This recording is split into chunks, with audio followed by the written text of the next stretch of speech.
Olá, olá, meu amigo e minha amiga, tudo beleza? Professor Pietro aqui para mais uma aula do nosso curso de Python. Hoje falando sobre dicionários, importantíssimo depois da vinheta aí. Seja muito bem-vindo, seja muito bem-vinda ao meu canal. Caso não seja inscrito ou inscrita ainda, por gentileza, considere clicar no sininho aqui e ativar para receber as notificações de novas aulas. E, é claro, se puder ajudar na manutenção do canal, só deixa um joinha aí, realmente comenta alguma coisa no vídeo e compartilha esse link com quem você acha que mereça aprender conosco, beleza? Bora para a aula então, sem mais delonguinhas. Vendo o que vimos na aula anterior. Então falamos lá dos sets, né? São os conjuntos da matemática, da teoria dos conjuntos implementados em Python, basicamente, tá? As operações sobre esses sets e também criamos lá algum código-fonte para testar esses carinhas, né? Agora a gente segue aqui falando de dicionários. Dicionário é muito importante, vocês vão ver aqui a utilidade dos bichos. Ó. A gente vai ver a sintaxe de declaração, como a gente opera sobre eles e tudo mais, tá? Dois exemplinhos hoje, um primeiro testando o dicionário de maneira isolada e depois combinando o uso de dicionários com listas, o que também é bastante comum aqui nas aplicações do dia a dia. Fechou? Então, bora lá, né? Do que se tratam os dicionários. Maravilha, maravilha. Olha só. Então, dicionário, você vai ver a palavra dicionário em Python, não, você vai ver dict. Dict, que do inglês é dictionary, certo? Tomara que eu tenha falado aqui com o sotaque certo aqui, mas enfim, com a pronúncia correta. É o dictionary, é o dicionário, dict ou dicts no plural, tá? Eles simplesmente também armazenam coleções de dados, arranjos de dados. Eles têm uma estrutura mutável, ou seja, a gente consegue alterar a estrutura dele conforme o código vai executando, tá? A gente vai ter aula para falar mais especificamente do que é esse mutável aí, que nós já vimos em aulas anteriores, né? O que é a palavra mutável em Python, mas por enquanto não esquenta a cabeça, saiba que ele é mutável e que a gente vai ver isso na prática depois em aulas futuras. Também é ordenado, ou seja, a ordem importa aqui nesse caso, tá? E assim, importa em que sentido? Você consegue acessar por índices os carinhas que estão armazenados em um dicionário, tá? Implementado internamente como uma tabela hash. Você também não tem obrigação de saber o que é uma tabela hash nesse momento da sua vida. Só saiba que, do ponto de vista de velocidade, tabela hash geralmente é uma estrutura de dados que fica em memória e é muito rápida, tanto para inserir, quanto para ler, quanto para alterar dados ou apagar dados internos ali, beleza? Show de bola. Dicionário, gente, diferente de todos os blocos, blocos não, né, mas das estruturas de dados que a gente viu no curso até agora. Então a gente já viu as listas, a gente já viu as matrizes, a gente já viu aí os sets, as tuplas, né? As strings, tá? Então o dicionário ele é diferente dessas estruturas, por quê? Porque ele não armazena só o dado em questão, mas ele armazena uma espécie de palavra-chave associada a esse dado.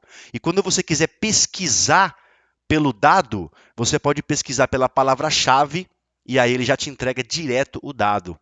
Vocês vão entender como é que é isso, mas basicamente o dicionário ele funciona no formato chave-valor. Então a palavra-chave meio que diz qual é o índice do dado, que no caso é o valor, tá? A chave controla o índice desse dado na estrutura de dados. Para cada chave, um valor.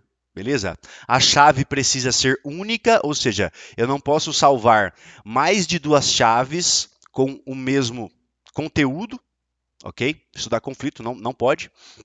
E as chaves costumam ser dos tipos de dados como strings, números, sejam eles inteiros ou float, e tuplas. Geralmente a gente usa esses tipos de dados como chaves.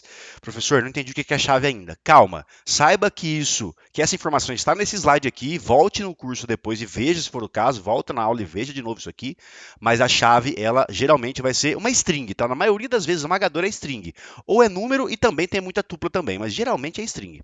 Só que você não consegue usar como chave uma lista, um dicionário ou estruturas de dados mais complexas, ok? Os valores armazenados associados a cada chave, esses sim pode ser de qualquer tipo, seja string, número, tupla, lista, dicionário, qualquer outro tipo de loucura, enfim, tá? Beleza. Sintaxe de declaração dos dicionários. Então, o dicionário ele também, assim como nos conjuntos, ele é definido por chaves. A diferença, e aqui eu estou falando de chave da chave do caractere, a chave, né? Mas aí temos também as chaves que são associadas aos valores, tá? Então eu dou um nome para esse cara, eu uso o operador aqui de atribuição e aí eu abro as chaves, os caracteres, e aí para cada chave de armazenamento que eu quiser associar um valor a ela, eu coloco ela ali, a chave, dois pontos, o valor que eu quero, vírgula para listar mais uma chave, mais um valor. Então eu vou separando pares de chave e valor através de vírgulas e a chave é indicada ao respectivo valor através do dois pontos aqui. É só sintaxe, vem comigo, na prática você vai entender como isso aqui é mais tranquilo de entender, tá? Vem na calma, vem na calma. E olha que interessante, o dicionário ele permite que a gente acesse um elemento através da sua chave. Então lembra que lá, por exemplo, em listas, quando eu tinha a lista L, tá? Se eu quisesse acessar o elemento da posição 0, eu fazia L índice 0 usando os colchetes como sendo o caractere para delimitar esse índice. Agora, eu não preciso digitar o número, a posição, obrigatoriamente em números. Eu posso digitar a chave. Então, o que é a tal da chave? A chave, ela identifica o teu dado dentro da estrutura de dados, ok? E aí, claro, o dict aqui é o nome do dicionário. Vai ficar mais claro conforme a gente for fazer isso aqui na prática. Não se apavore por enquanto, se você não está entendendo ainda. Aqui, portanto, as operações que a gente consegue fazer com dicionários. Por exemplo, aqui a função keys vai retornar todas as chaves do dicionário. A função values vai retornar todos os valores. A função items vai retornar todos os pares de chave e valor, todos os itens de fato do dicionário. Né? Cada item é um par de chave e o seu valor, né? Keys e values. Pop item vai remover um elemento qualquer do dicionário. Update vai atualizar as chaves, as pares de chave e valor de acordo com o dicionário interno, tá? Com o dicionário passado por argumento aqui. Clear limpa o dicionário. Len mostra a quantidade de itens que esse dicionário tem. Is subset vai fazer a verificação se aquela chave está dentro do dicionário. Se não tiver, retorna o valor padrão. O pop na chave vai remover o elemento cuja chave é igual àquela ali, tá? Se não tiver a chave igual àquela, retorna o valor padrão. From keys, set default. From keys, ele cria um novo dicionário, tá? Com as chaves especificadas e atribui a todas elas o mesmo valor. E o set default, ele faz o quê? Ele retorna o valor associado à chave especificada no dicionário. E se a chave não estiver presente, ele atribui o valor padrão. Então veja, falei rápido pra caramba aqui, né? Se você quiser ouvir de novo, vale a pena. Mas assim, é aquele tipo de coisa. Saiba que existe, tá? Você tem várias operações prontas em dicionários que você pode usar e você não precisa decorar. Você pode pensar, bom, eu preciso operar sobre esse dicionário aqui. Será que o que eu quero fazer já não é feito por alguma função pronta? Se sim, procura aqui. Se não, se não tiver, se não achar, aí você implementa na unha o teu método para manipular o tal do dicionário. Tudo bem, maravilha, show de bola. Vamos então logo para a prática, né? O que interessa aqui, na verdade, é botar a mão no código, porque só assim a gente vai aprender de maneira mais fácil.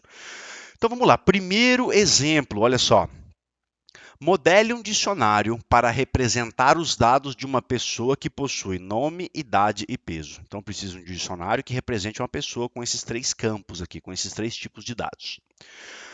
Crie uma pessoa cujos dados são teste para o nome, 0.0 para o peso e 0 para a idade. Ok. Imprima os dados da pessoa na tela. Ok. Em seguida, altere os dados para texto 99.99 e 10 para os mesmos dados respectivos. Ou seja, texto vai para o nome, 99.9 vai para o peso e 10 vai para a idade lá, beleza? E aí, provavelmente, a gente vai ter que fazer o quê? Imprimir na tela novamente, claro, né? Por fim, peça ao usuário que informe o nome, o peso e a idade dessa mesma pessoa e aí imprime na tela de novo. Ou seja, a gente vai criar um dicionário que representa uma pessoa. Esse dicionário tem os seguintes campos, as seguintes chaves: nome, idade e peso. Ok? Ali a gente vai alterando o nome, a idade e o peso dessa pessoa. Primeiro a gente inicializa ali com o primeiro conjunto de dados, depois a gente coloca esse segundo conjunto de dados e por fim a gente vai lá e pede para o usuário preencher esse conjunto de dados e a gente vai imprimindo esse conjunto de dados desse dicionário conforme o programa for executando. Então beleza. Então vamos lá fazer isso na prática, né? Olha só, eu vou chamar esse cara aqui de ex. Aliás, ex não, ponto não, underline, aí sim, 21.1.py, maravilha. Já estamos na aula 21, olha que maravilha. E aí eu crio uma pessoa, que vai ser o quê? Um dicionário. Do jeito que está aqui essa pessoa, por enquanto, ela pode ser interpretada como um conjunto, como um set. Mas, como eu vou criar aqui chaves, aí vai ficar claro que eu não estou falando de um set, mas de um dict, tá? Então, a chave da pessoa, aqui, ó. Qual é a chave que eu vou querer usar primeiro? Nome, que vai começar com a string vazia, como manda o enunciado, tá? A idade, que começa com 0, como manda o enunciado. Mas antes da idade, ele tinha colocado o que ali? O peso, né? Tanto faz a ordem aqui nesse caso. O peso, quer dizer, não tanto faz não, mas por questões lógicas não vai fazer diferença, tá? Então, beleza, ó. Nome vale string vazia. Peso vale 0.0. Idade vale 0. Então, nome, peso e idade são as chaves do nosso dicionário. E os dados que a gente está salvando de verdade são os valores associados a essas chaves, né? No fim das contas, o que interessa são esses dados aqui. É claro que esses dados aqui são referenciados pelas chaves, então é claro que elas também são importantes aqui no na nossa discussão, na nossa construção. Bom, vamos lá. Dando sequência. Dados da pessoa. Ele pedia para imprimir, né, esses dados. Como é que a gente imprime, então? Eu vou colocar aqui, ó, assim, ó, nome dessa pessoa, nome, 2 pontos. Aí eu boto aqui o nome. Como que eu faço isso? Ó? O dicionário, o identificador do dicionário, lá na linha de código 1 ali, ó, é pessoa, né? Para eu acessar o campo do nome, a chave do nome, eu abro o colchete, fecho o colchete e coloco a chave ali, ó, nome. Tá? Nesse caso aqui, ó, ele vai substituir em tempo de execução o pessoa com a chave nome por string vazia. Né? Então o nome da pessoa vai começar vazio lá. Ah, não, não era para colocar vazio. O enunciado pedia, olha só, voltando para o enunciado, não era vazio, né? Era teste. Muito cuidado, muito cuidado. Voltando então para o Visual Studio Code aqui, era teste, né? Beleza? Então, beleza. Aí, ó, corrigindo aí com relação ao enunciado. Lembrei. Beleza. Então, olha só, dando sequência para imprimir aqui os outros campos, eu vou até copiar esse cara aqui, na verdade, ó. Vou copiar esse cara aqui 2 vezes. Ele tem um nome, ele tem um peso e ele tem uma idade, não é isso? O peso dele, a gente precisa puxar pela chave peso, não é isso? Na linha de código 9, na linha de código 10, a idade é pela chave idade também. Ótimo. Então aqui eu espero que ele imprima todos esses dados na tela. Vamos executar parcialmente só para ver o que acontece? Vamos lá. Então tá lá, ó, certo? Tá lá, do jeitinho que a gente imaginava, né? Belezinha? Não tem muito segredo, ó. O nome, teste, peso, 0, idade, 0. Por quê? Porque a gente preencheu dessa forma.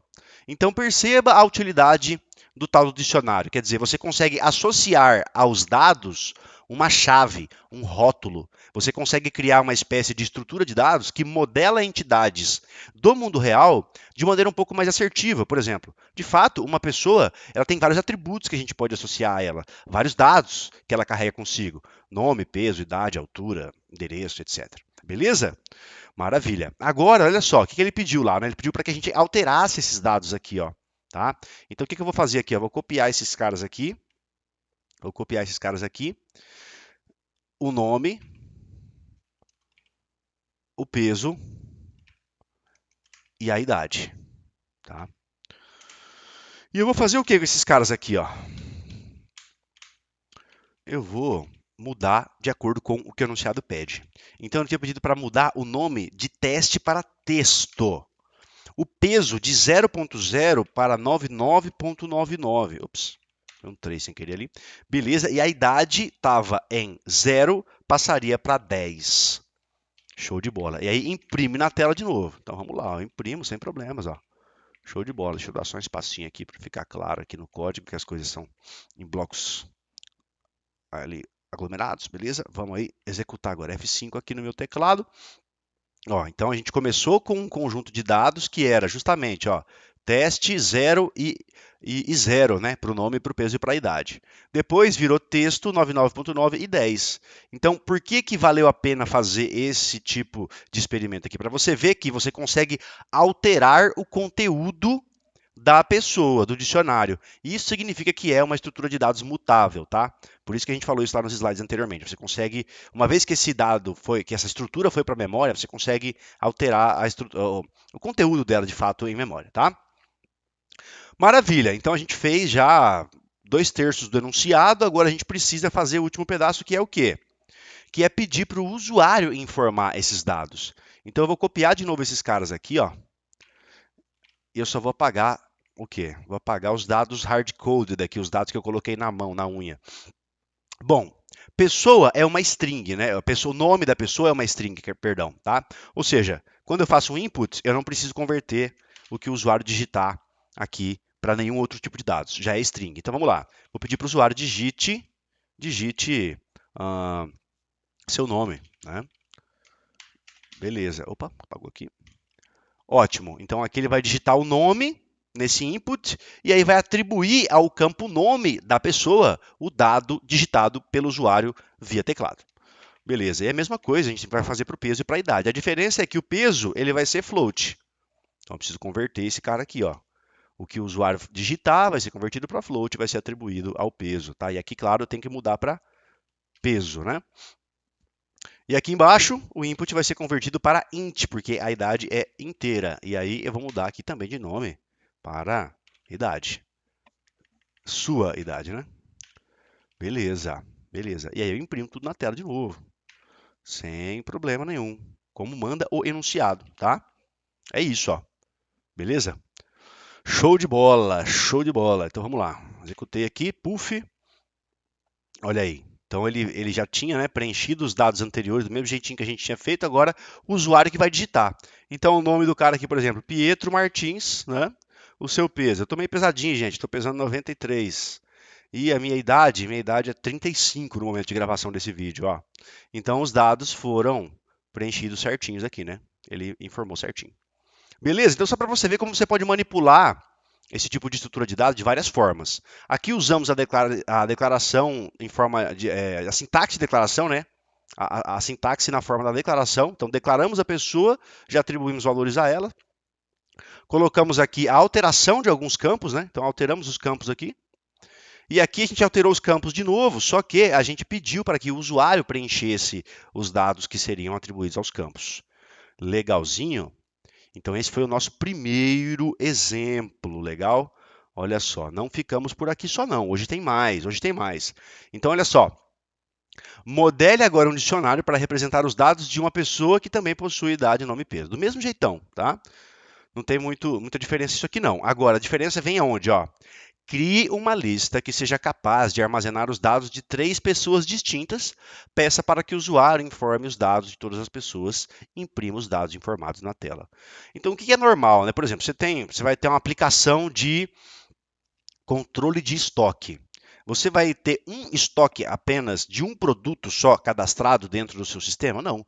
Você vai ter uma lista de vários produtos. Se cada produto desse for modelado por você como um dicionário, você vai ter que ter uma lista de produtos, uma lista de dicionários. A ideia é que com a lista de pessoas é a mesma. Então a pessoa tem um nome, tem uma idade, tem um peso. Cada pessoa tem o seu nome, a sua idade e o seu peso.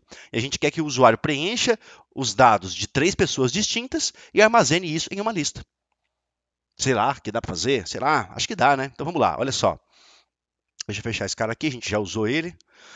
Vamos aqui de nome de exercício 21 aqui, ponto 2, ponto PY. Beleza, beleza. Segundo exemplo aqui. Então eu posso até copiar aqui, né? Vou copiar esse cara aqui, ó. Esse cara aqui eu vou usar ele, tá? Eu vou usar ele. Aliás, não vou usar ele desse jeito. Vou começar do zero, gente. Então vai, ó. O que eu preciso fazer aqui? A primeira coisa é criar a lista. Vou chamar de pessoas. Vamos chamar de lista mesmo. Lista pessoas. Olha aí. Underline, né? Lista pessoas recebe o abre e fecha colchete. Ótimo.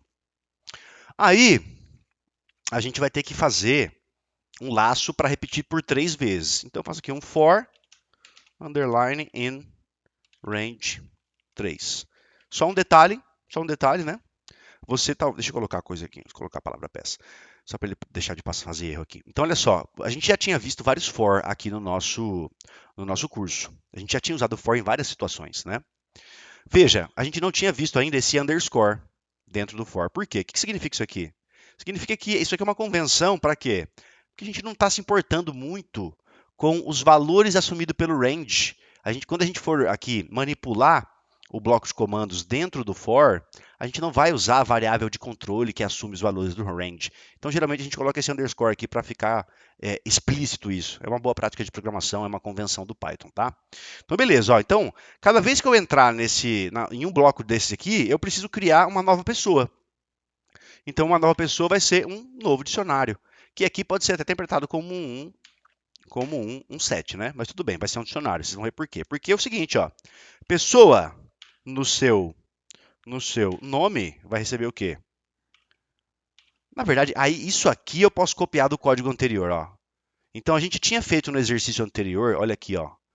Pedido para o usuário digitar o nome, o peso e a idade. E a gente já tinha feito os inputs, as conversões, tudo certinho. Então, para não digitar isso tudo de novo, eu vou copiar do exercício 21.1 que a gente tinha feito anteriormente e vou trazer aqui para o for do nosso exercício 2 aqui, 21.2, tá?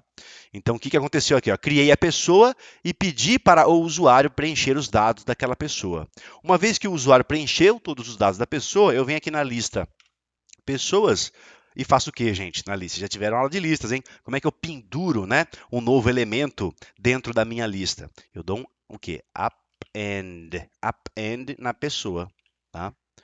E aí, com isso, a gente vai ter preenchido os dados, o usuário vai ter preenchido os dados e a gente vai ter adicionado isso na lista de pessoas. Aí, o que a gente pode fazer? Ó? A gente pode vir aqui agora e imprimir isso na tela, tá? Para imprimir isso na tela, o que a gente vai fazer? Ó? Eu vou dar só uma informação para o usuário do tipo dados das pessoas, né? Beleza? E aí eu faço um for. Agora, esse for ele já é mais útil do ponto de vista da variável de controle. Então, eu vou fazer assim, ó, for pessoa in lista pessoas. O que esse for vai fazer aqui, tá? Esse for da linha 11, ele vai assumir o valor, o conteúdo de cada uma das pessoas armazenadas na lista, cada um dos dicionários, ok? Então, a cada nova iteração, eu passo adiante em um dos pontos aqui da minha lista de pessoas. A gente vai executar isso aqui, vou desenhar bonitinho, vocês vão ver como é que isso aqui fica, tá? Mas olha só, então vamos aqui, ó. Print o quê? O nome da pessoa. Então vamos lá. Aqui, nome, tarará, tiriri, pessoa no campo nome. Beleza? E aí eu vou imprimir o nome, o peso e a idade. E aqui, claro, tem que mudar, né? Para peso e idade, respectivamente. Tá? E aqui eu vou dar só mais um printzinho aqui embaixo para ele pular de linha e quebrar, para aparecer uma pessoa em cada linha, né? Aliás, vou colocar esse print antes aqui. Show de bola. Então vamos testar isso aqui, ó, só para você ver entender o que está acontecendo, para você ver na prática entendendo aqui. Olha só. Digite seu nome. Então a máquina está parada na linha de código 5 aqui, ó. Digite seu nome. Então eu vou inserir o nome, o peso e a idade de 3 pessoas. Vou chamar aqui esse cara aqui, sei lá, de pessoa 1, tá? Pessoa 1, aí o peso é 11.11, sei lá, e a idade é 11 também. Beleza. Aí, ó, já passou para o próximo, ó, digite seu nome, né? A gente podia mudar isso aqui, né? A gente podia mudar a mensagem ali para digite o nome da próxima pessoa e tal, mas tudo bem. O fato é que a gente está lendo o nome, a idade e o peso de 3 pessoas distintas. Então vamos lá, ó. Aqui pessoa 2 agora. Pessoa 2, tá? Ó, já li os dados da primeira pessoa. Então ele leu, ele executou as linhas 5, 6 e 7, tá? Estão aqui, ó. Digite seu nome, digite seu peso, sua idade. Linhas 5, 6 e 7, respectivamente. E aí, claro, ele adicionou essa pessoa na lista. Então agora ele já reiniciou esse laço, tá?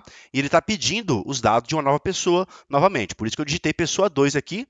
Vou dar Enter. O peso dessa pessoa aqui, só a título de exemplo, tá, gente? É claro que a pessoa não pesa 11 quilos. A pessoa não pesa 22 quilos, né? Tá, mas só para ficar claro aqui que eu estou falando de pessoas distintas para a gente ver o teste aqui. Idade desse cara, 22. Beleza. Terceira pessoa, pessoa 3. Aqui eu vou ter o peso desse cara, 33,33 e a idade, 33. Beleza. E aí ele imprime tudo na tela, ó. Né? Ele imprime tudo na tela aqui, ó. Tá legal? Então, olha só. Olha só, vou até tirar esses caras aqui para a gente ganhar um espaço aqui na tela.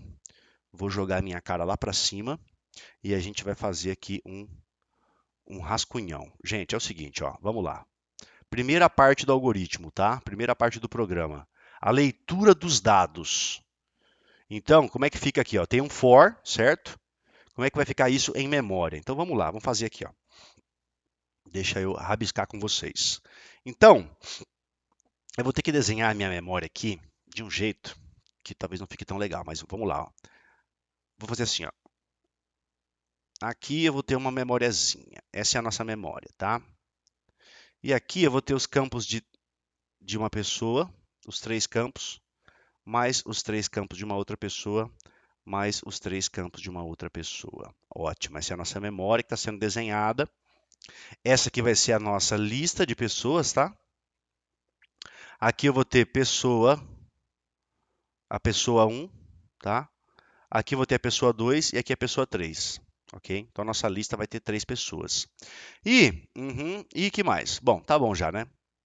Eu vou ter aqui também a minha variável de controle do meu laço aqui, que vai ser o underscore. Então, esse cara aqui é a lista. Ótimo. Aqui eu tenho o campo, ó, nome, aqui o peso e aqui a idade, tá? Tá bem pequenininho, professor. Beleza, é para ficar pequenininho mesmo para caber na tela. Mas olha só, aqui eu tenho o nome, o peso e a idade de outra pessoa. Nome, peso e idade de outra pessoa. Deixa eu só terminar de rascunhar aqui esse bichinho até o final lá. O duro é que a minha destreza aqui tá horrorosa, né? Pensa no menino com uma tremedeira na mão. É que é difícil, gente, escrever nesse trem aqui, vocês não têm noção. Mas é gostoso, a gente vai aprendendo aos poucos. Ó, então essa é a nossa memória, né? Eu abreviei aqui, ó, nome, peso e idade. Nome, peso e idade. Nome, peso e idade. Só que no começo que eu escrevi por extenso, né? E é com a letrinha feia que eu vou até apagar porque está muito feio e eu vou deixar aqui como nome, peso e idade. Estou abreviando as chaves aqui, beleza, gente? Ó, tá? Então, na memória vai ficar mais ou menos assim, ó. Vai ficar mais ou menos assim. Aqui está a nossa lista, de fato, ó, tá? E aí, ó, o que vai acontecer? For i em range 3. Então, esse cara, for em range 3, né? Esse cara aqui vai começar valendo 0. 0 ainda é menor que 3, ele executa. Ele cria aqui uma pessoa.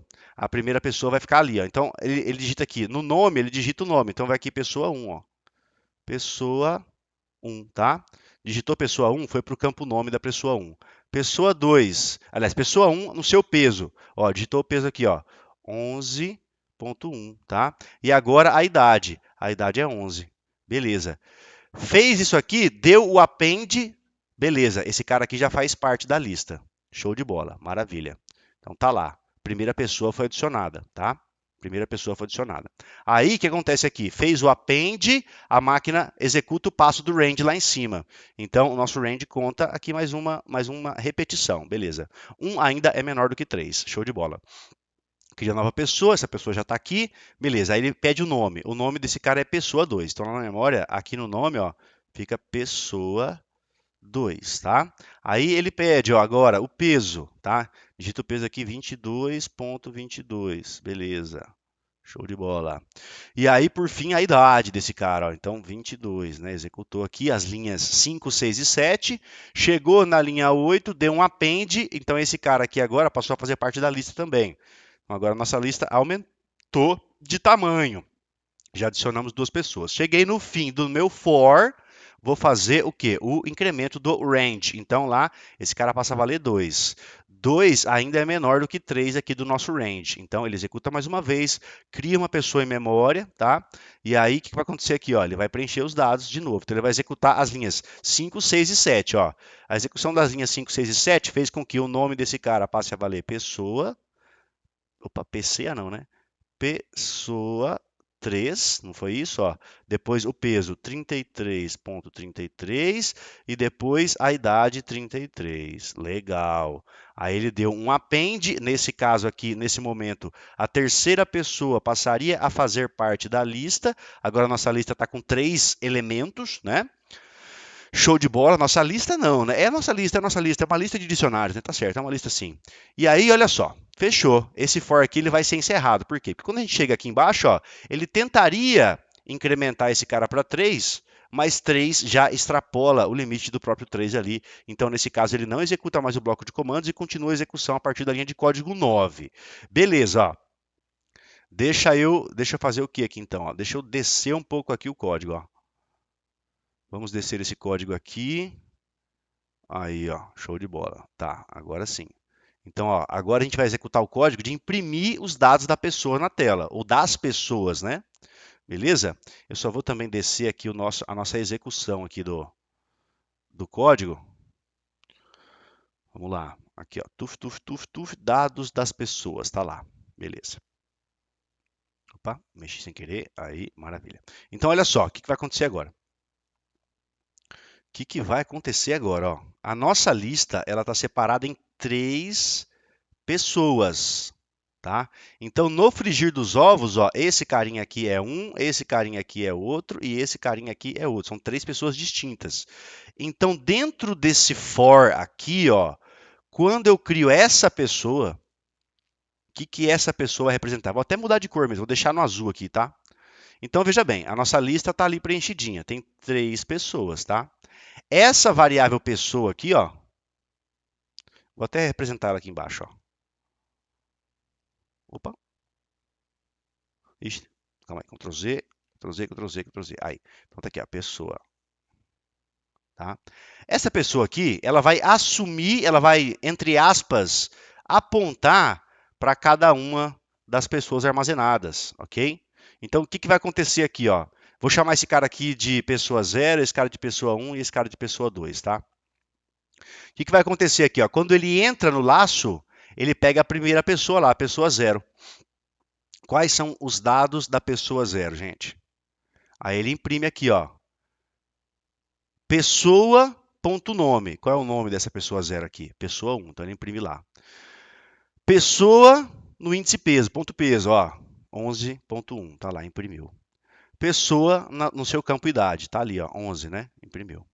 Show de bola. Chegou no fim do laço, o que vai acontecer?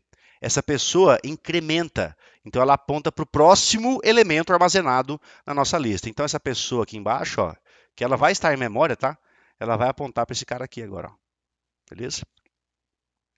Show de bola. Deixa eu apagar lá o que a gente mexeu em cima e agora vamos destacar o que interessa, que é a pessoa 2 aqui, certo? E aí vai de novo, ó. Aí ele faz. Olha aí, claro, dá um print aqui, pula de linha, né? Aí pessoa 2. Por que pessoa 2 que ele imprime na tela lá? Porque na linha de código 3 ele tentou imprimir pessoa no campo nome. E essa pessoa é a pessoa 2 de fato. Depois o peso, ó. Tá lá o peso, né? E a idade. Então, pessoa 2, 22.2, idade 22, certo? Na memória, as coisas ficam divididas mais ou menos desse jeitão aí. Chegou no fim do laço aqui, ele vai fazer essa pessoa incrementar de novo. Então ele faz a pessoa assumir o papel do próximo, né, do terceiro elemento aqui da nossa lista, tá? E aí o que vai acontecer? Ele executa aqui o print, pula de linha, beleza? Aí ele vai lá e executa a impressão do nome da pessoa. Então o nome da pessoa aqui nesse caso é pessoa 3, está lá, imprimiu. Depois ele imprime o peso dessa pessoa. Ó, o peso está aqui, né? 33.33, está lá. E depois a idade. Então, trivial, a gente já viu isso antes, né? Ó, idade vale 33, ele imprime lá. Aí ele chega aqui, no fim, ele tenta buscar uma nova pessoa na nossa lista, mas a lista já está vazia, não tem mais quem ele buscar aqui embaixo, né? Então aí a gente pode fazer o quê? Pode interromper esse laço. Finalmente esse laço ele se interrompe, tá? E nesse caso o programa ele de fato se encerra por completo. Beleza, família? Show de bola? Isso foi a mistura de dicionários com listas. Beleza? Maravilhoso. Espero que tenham gostado, perdão. E agora vamos para o quê? Para o nosso desafio, né? Você só aprende quando você faz. Então, olha só. Modele um dicionário que seja capaz de armazenar os dados de um produto, a saber, o número de identificação, ID, uma espécie de código do produto aí, né? O ID, o nome do produto e o seu preço, tá? Faça com que o usuário seja capaz de adicionar no máximo 5 produtos. No máximo, hein? Ele pode adicionar quantos ele quiser, mas ele pode adicionar só no máximo 5, tá? Cada nova inserção deve se imprimir na tela a quantidade de produtos já cadastrados. Não o estoque desse produto, mas a quantidade de produtos já cadastrados, quer dizer, já cadastrou quantos produtos até então, né? Bem como o ID, o nome e o preço de cada produto. Cada cadastro que você faz, você vai lá e mostra a todo mundo, certo? Você pode cadastrar até no máximo 5, beleza? É isso. Esse é o desafio. Solução desse desafio está gravada em vídeo para quem fizer o investimento para adquirir o curso completo no meu site oficial profpietro.com. Link para adquirir aí o curso completo na descrição do vídeo, beleza? Show de bola. E aqui, claro, né? Como é uma estrutura de dados com várias operações, se você tiver interesse de conhecer cada uma das operações, vale a pena você dar uma pesquisadinha, né? Escreva em uma linha lá o que essa função faz, né? Executa essa função em um código-fonte para você ver o que acontece. Então, pesquise então sobre o funcionamento de cada uma das funções, dos métodos, das operações sobre os tais dos dicionários aí. Show de bola? Maravilha! Encerrando então a aulinha de hoje, olha só, a gente viu, portanto, os dicionários. Foi uma aulinha mais longa, né? Mas valeu a pena porque realmente é um tema bastante importante. Até porque a gente fez dois códigos-fonte aqui hoje, né? Um só com dicionários, ou com um único dicionário do código, e o outro fazendo aí uma espécie de combinação entre dicionários e listas, beleza? Vimos lá a sintaxe, vimos lá as operações, e na aula que vem a gente vem então aqui para o conceito de funções, legal? Veremos a sintaxe de declaração de funções, veremos os identificadores, as regras para se nomear funções, os parâmetros, como criar parâmetros para funções, os tipos de retorno, como retornar dados, né? O escopo de funções, escopo de variável e tudo mais, tá? E aí, claro, a gente vai definir e executar funções na prática. Lembre-se de ler a descrição do vídeo, tá bom, gente? Porque ali você encontra as informações sobre como você pode ter acesso aos slides, ao certificado do curso, aos exercícios resolvidos e aos materiais extras, como, por exemplo, a solução dos desafios aqui do curso. Tudo isso você pode adquirir através do meu site oficial, link na descrição do vídeo, profpietro.com. Se tiver alguma correção, atualização ou errata que eu precise jogar aqui para vocês, isso vai estar também aí na descrição do vídeo. Beleza, galera? Então, vou ficando por aqui. Agradeço demais você que veio até aqui. Se você veio até aqui e não se inscreveu no canal, por favor, clica no sininho preenchidinho aí para você receber as notificações de novos vídeos e ajude o Prof a manter o canal de pé, claro, deixando o seu joinha, comentando alguma coisa no vídeo aí, o que você achou, a solução do seu desafio, ou também compartilhando esse vídeo com quem você acha que mereça. Se você está chegando agora e quer ter acesso às próximas aulas que ainda não foram publicadas, você pode fazer isso de duas formas.